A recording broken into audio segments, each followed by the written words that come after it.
The following is a presentation of New Worker Radio. The views and opinions expressed therein do not necessarily represent those of WZML, its staff, or management.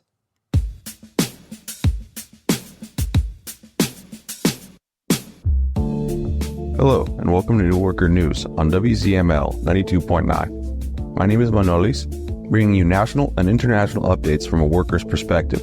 To begin, here is Yanis with the local news. Thank you, Manolis. On May 10th, just before dawn, the Pennsylvania police, in collaboration and with the blessing of the University of Pennsylvania, initiated a brutal crackdown of the pro-Palestinian encampment on campus, arresting 33 protesters. This violent repression comes only 24 hours after Governor Josh Shapiro issued a call for the removal of the encampment.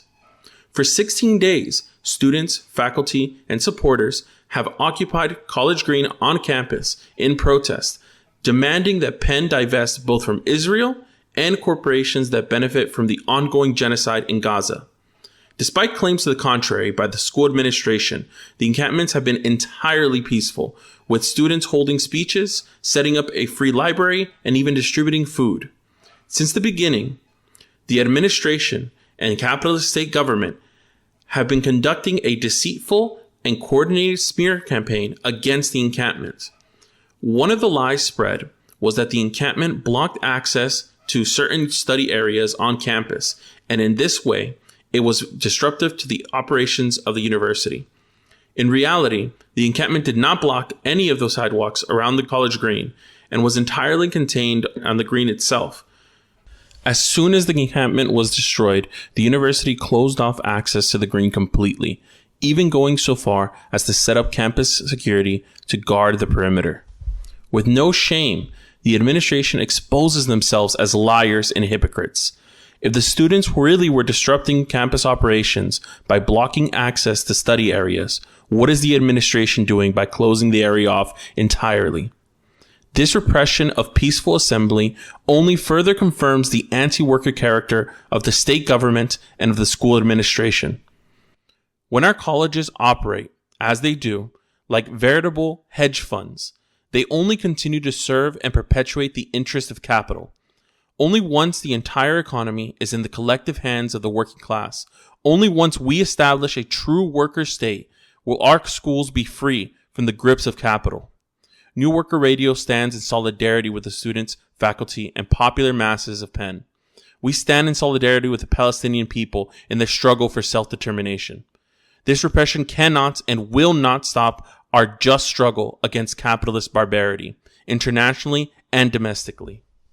Now for our next story. On May 8th, the nurse and tech workers at Fox Chase Cancer Center voted to authorize a 5-day strike beginning June 4th. This recent strike threat comes after 8 months of the hospital owners, Temple University Health System, refusing to negotiate in good faith.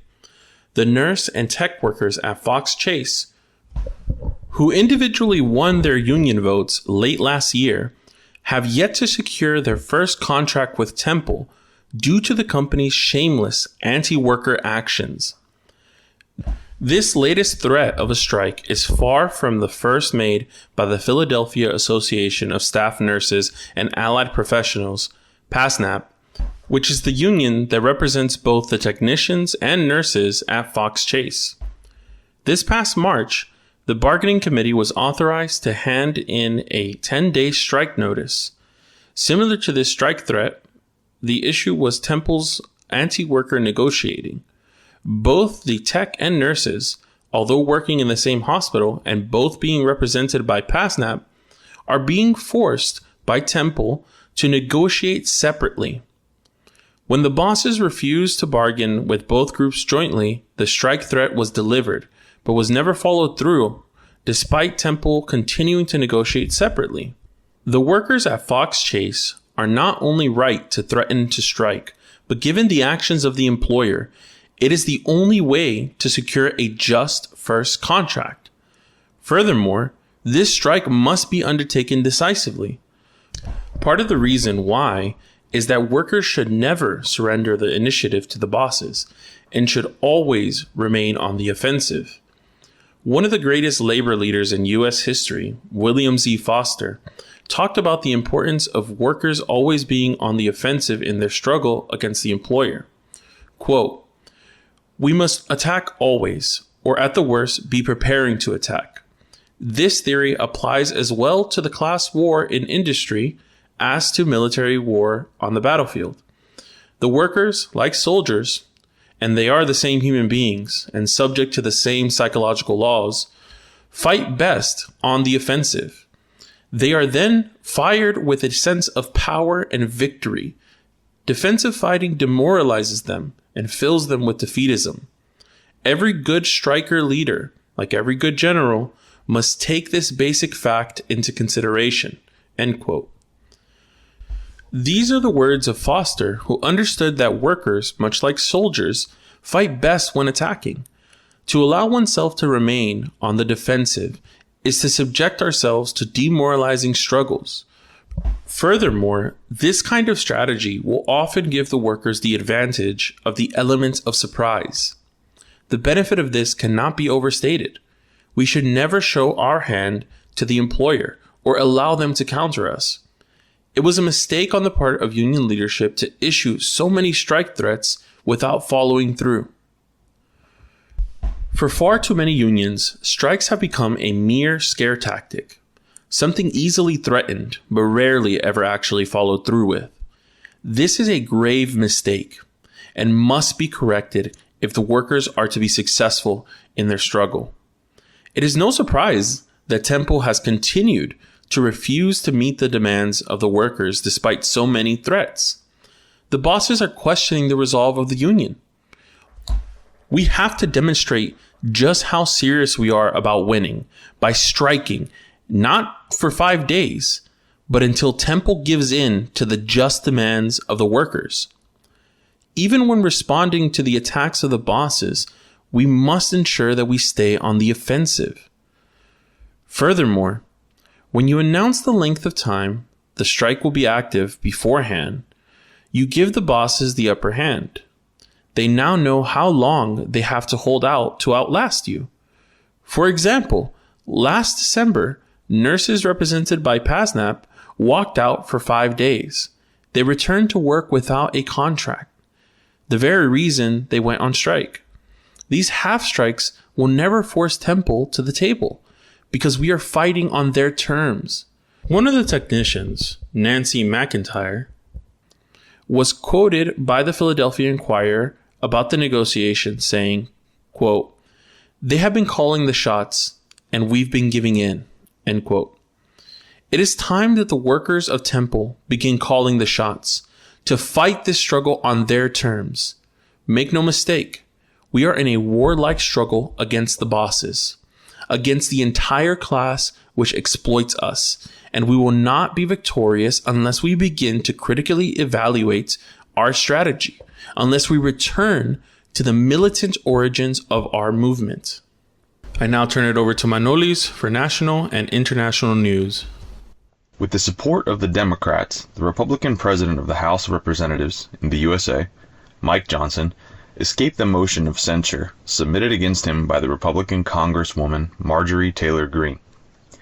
In a vote in the early hours of May 9th, 359 congressmen voted against the motion of censure and just 43 in favor. The leader of the House of Democrats, Hakeem Jeffries, gave his support to Johnson. Thus, of the 359 members who voted against the format proposal, 163 are Democrats.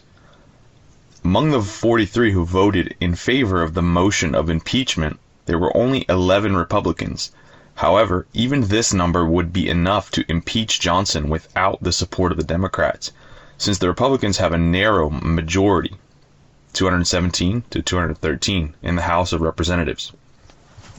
Marjorie Taylor Greene and other Republican lawmakers are criticizing Johnson because after months of haggling, he finally pushed through the Biden administration's bill for a massive new military aid package to Ukraine. This imperialist conflict between the US, NATO, EU on one side, and on the other, Russia, reaches new, dangerous proportions with the sending of soldiers from NATO and EU member states to Ukraine. Further, London has publicly and officially given the so-called freedom to Ukrainian forces to hit targets on Russian soil with British weapons. In response, the Russian President Putin has warned that this conflict could result in the use of nuclear weapons. As the situation on the front worsens for the Ukrainian forces, who are faced with shortages in weapons and ammunition, but mainly in human resources, the concern in the EU and NATO about the evolution of the conflict is growing, and the contrast about the next steps are sharpening. Russia is making some territorial gains, mainly in Donetsk, but also around Kharkiv, and is rumored to be preparing a major offensive. While the conflict continues in Ukraine, the CWPUSA has not forgotten the escalation of the conflict in the Middle East. On April 1st, Israel launched a criminal attack on the Iranian consulate in Syria, killing 16 people as part of a broader conflict with Iran and neighboring Arab states that has escalated following the events of October 7th. In retaliation, on April 13th, Iran launched a combined drone and missile strike against Israel. Now the conflict between the two states reaches dangerous proportions. The Israeli occupation, its genocide against the Palestinian people, bolstered by the backing of the USA, NATO, and the EU, alongside Israeli incursions into Syria and Lebanon, as well as the imperialist tensions in the Red Sea involving Euro-Atlantic military presence, all converge to escalate the risk of widespread conflict, unleashing consequences which will take the largest toll on the peoples of the region. The Biden administration, along with the complicity of other Democrats, the Republicans, and the so-called Squad of the Democratic Socialists of America and other parties, is deeply implicated in two imperialist wars, the one in Ukraine, and now the escalating conflict in the Middle East. Biden, like many Western rulers, initially stated that a large-scale conflict would be a mistake.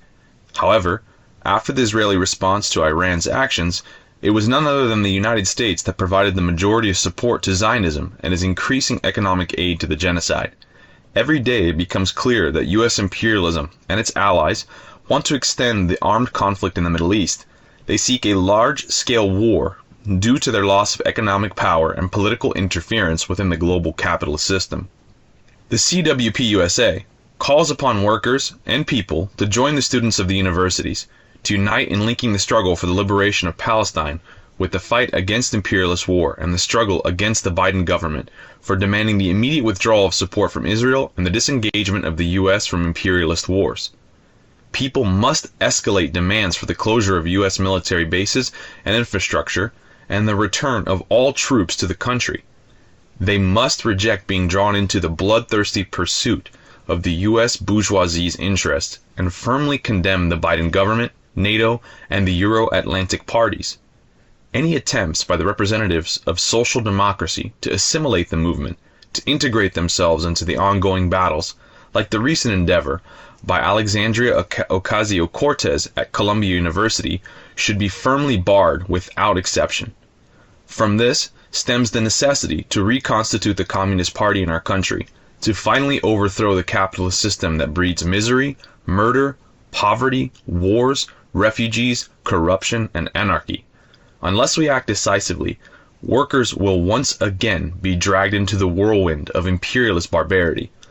We reiterate our condemnation of the ongoing genocide carried out by Israel in Palestine, which has now claimed the lives of over 30,000 Palestinians, including over 13,000 children, and we call for an independent and sovereign Palestinian state. Furthermore, we urge all communists in the U.S. and internationally to stand with the people of Palestine in their struggle for liberation and the right to return. The fight against Zionism is inseparable from the fight against imperialism. We have nothing to gain from the confrontation between capitalists. Across the country, the state of the ruling class continues its brutal assault against students on the universities protesting against the slaughter in Palestine. Through the use of the state's repressive forces, as well as the smear campaign by local and state governments, the student protests continue against the slaughter in Gaza and those who support the murderous state of Israel. The protests continue to expand in the U.S. universities and in other countries. The police broke up a camp that had been set up for 15 days by the students of the George Washington University, asking the institution to stop all cooperation with Israel and its armed force. According to the newspaper, the George Washington Hatchet, the police violently attacked the gathered, made dozens of arrests, and used pepper spray, with the students setting up outdoor first aid stations on central avenues of the city. This aligns with the same methods used in other states, such as the recent protest which took place in a public park in Orlando, Florida, where police forces pepper sprayed and dragged leaders of the protest out. The students also demonstrated at the house of the president of the institution, Ellen Granberg, who refused even a meeting with their representatives and requested in writing the intervention of the repression forces. However, on the side of the students are many of their professors, such as William Youmans, Associate Professor of Media and Public Affairs, who, shortly before the intervention of the police, spoke at a rally about the beauty of student mobilization, characterizing them as the voice of conscience of the city. Of special importance was the mobilization of the students of the University School of the Deaf, who expressed in sign language their condemnation against the ongoing massacre. New mobilizations were also carried out by the students at Harvard against the threats to expel those who participate in the demonstrations.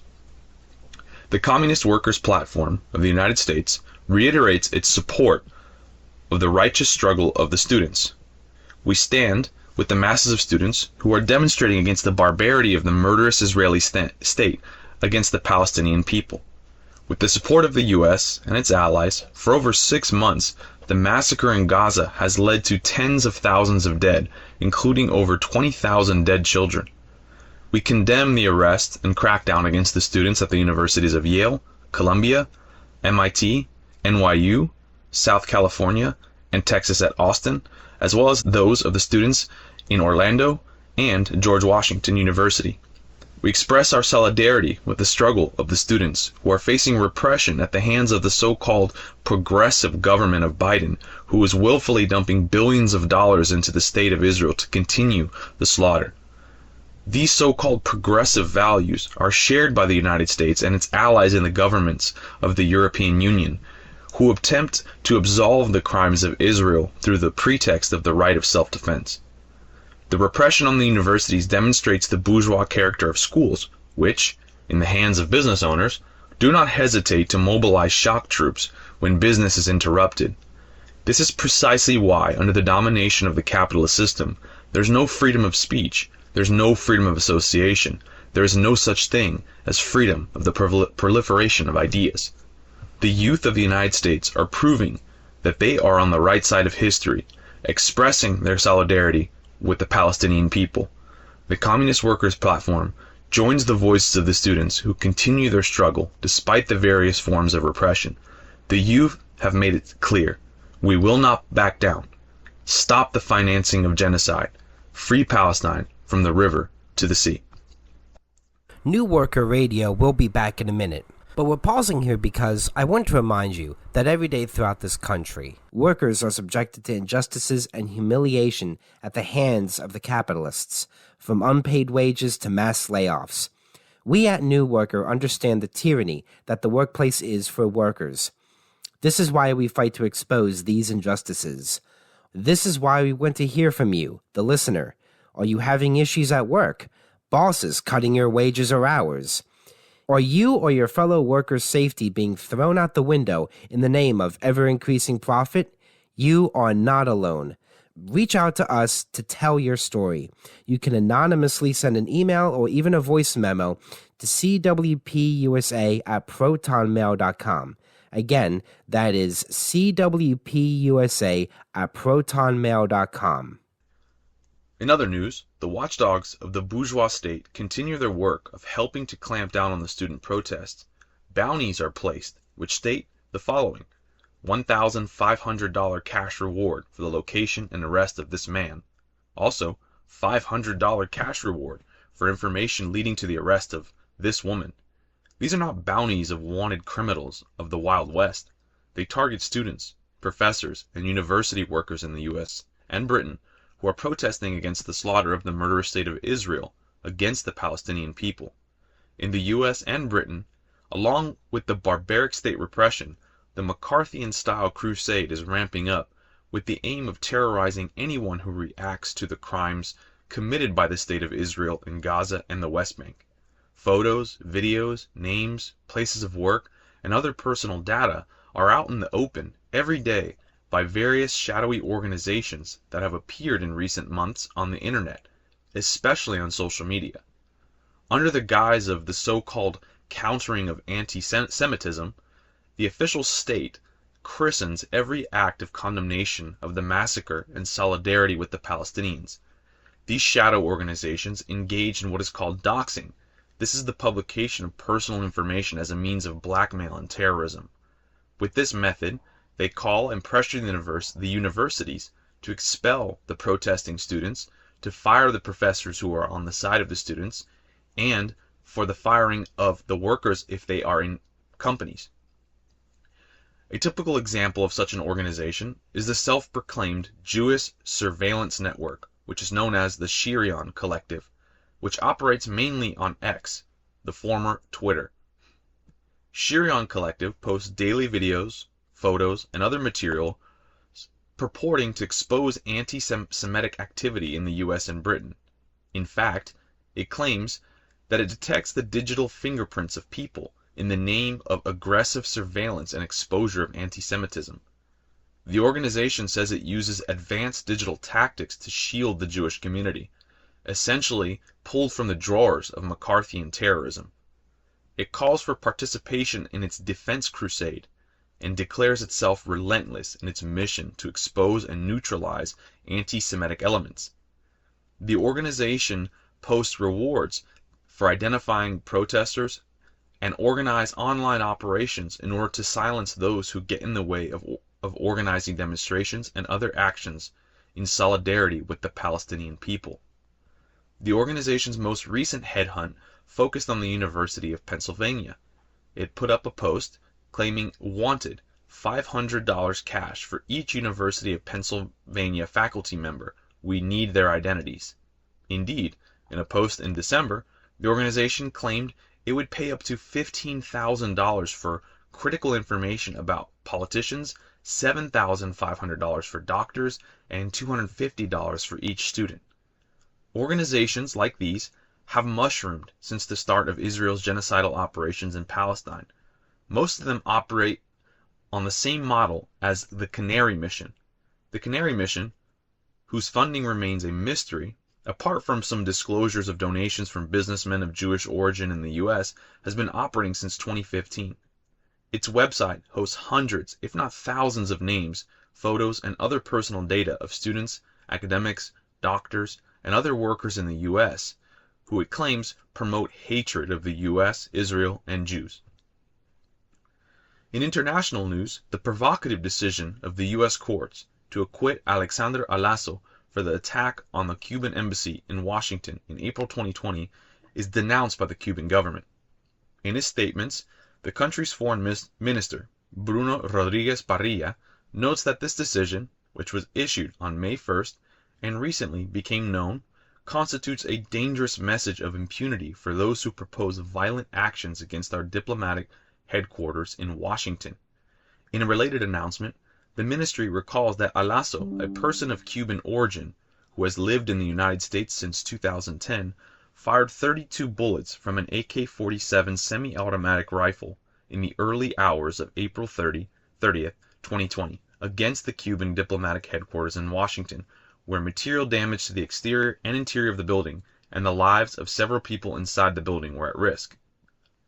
The specific perpetrator was proven to have relations with people who belong to the anti-Cuban mafia of Miami, which is of course protected throughout time by all the US governments. Thus, while there was all the evidence that proves the perpetrator's terrorist activity, the court attributed to him reduced mental abilities and the unaccountable and found him innocent. The great debate about the conditions prevailing in aviation in the aeronautical industry continues with new incidents with the aircraft of the U.S. company Boeing. On Thursday, May 9th, a 767 of the company carrying goods for the airlines FedEx Airlines made an emergency landing at the airport of Istanbul in Turkey without the front landing gear, fortunately without any casualties or serious damage. As announced by the Turkish Ministry of Transport, the aircraft, which had taken off from Roissy Airport Charles de Gaulle in Paris, remained on the runway based on instructions from the control tower, while rescue and firefighting crews were put on standby. The front wheel exploded on a Boeing 737 while landing at the airport of Antalya, performing a route for the company Correspondence Airlines from Cologne, Germany. Also yesterday, an Air France Boeing 787-900 made an emergency landing after cabin overheating. The aircraft had taken off from Paris, bound for Seattle, USA, and finally landed at Iqaluit Airport in Canada. New complaints by a former employee against the security standards maintained by the U.S. giant again have come to light. In particular, it is a former Air Force technician who worked at a unit of Spirit Aerosystems, which mainly makes aircraft fuselages. In Kansas between 2010 and 2022, when speaking to the BBC and CBS, he claimed that he found from 50 to 100 defects in the fuselages, but also that he was under a lot of pressure not to express his objections. According to the employee, he was finding a lot of missing fasteners, a lot of bent parts, and sometimes even missing sections. He claimed the company's management was only focused on meeting quotas, meeting schedule, and meeting budget. Basically, if the numbers looked good, the condition of the fuselages didn't matter. Why does this happen? Capitalist firms exist to make a profit. Capitalists ensure that their wishes prevail over the interest of the public and the employees.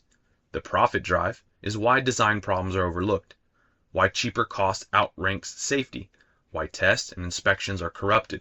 In short, why airlines fill risky airplanes with passengers and take them aloft. You've been listening to New Worker News on 92.9 FM WZML. New Worker News is the official organ of the Communist Workers Platform. If you are a worker, we would like to hear from you. You can reach us at CWPUSA@protonmail.com, or you can visit us online at newworkernews.us. The capitalist class has their legion of papers, radio stations, and so much more to justify the exploitation of the working class. Reject their narrative and support the socialist press and support New Worker. And thank you for listening to New Worker Radio on 92.9 FM WZML.